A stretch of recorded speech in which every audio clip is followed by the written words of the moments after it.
225,000 people just lost their job this week, and I'm going to tell you why that's a good thing. Initial unemployment claims are up by 9,000 new jobs lost, up to 225,000 compared to the week prior. These are first-time people applying for unemployment, so they haven't done it before, and it's just this from this last report. Economists polled by the Wall Street Journal were predicting about a 7,000 loss of jobs for this initial report, and it was actually more like 9,000. So they expected 223,000 new jobs lost, but it was actually 225,000 new jobs lost, which finally breaks it above the pre-pandemic levels. So this is the biggest job loss basically since the start of the pandemic, which is a good thing for the overall US economy. I know it sucks for these people and it's not ideal scenario, but we need to get worse before we can get better.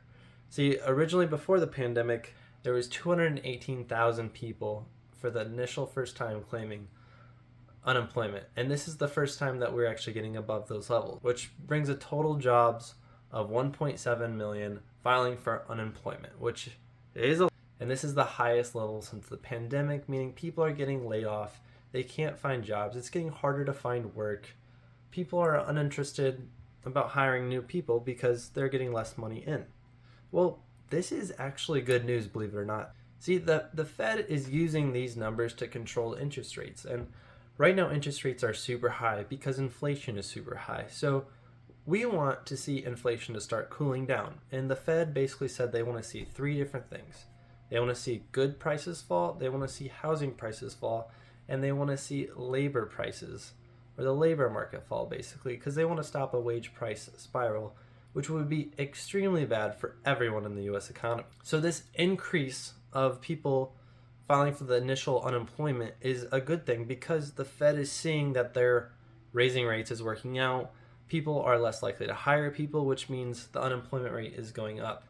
And when unemployment is going up, that's checking off one of their boxes because they want to see that to know that the labor market is decreasing. And this is all just an effort to get interest rates and inflation back on track because it was at a very unsustainable rate and we want to see that come back down. So basically, we need to hurt a little bit before we can get better. And I think we're on the right track for that, and hopefully the Fed will see that. So it's unlikely that the Fed uses its information to actually ease rate increases, as the holiday season can be a little bit wary with these reports because there are seasonal workers coming in and out. So it's a little bit more volatile this time of year, but this is overall good news for the US economy, meaning that the Fed, if they get another report like this, they could potentially release the idea of maybe stopping with interest rate raises, and that should start boosting back into the economy. But the Fed does need to see those three categories fall: food and goods, housing, and labor markets. And the labor markets is what we're looking at today, and it's overall a good sign. So I would expect the Fed to keep at the same rate and not do anything special due to this latest report, but it is overall good news, and we are starting to head in the right direction.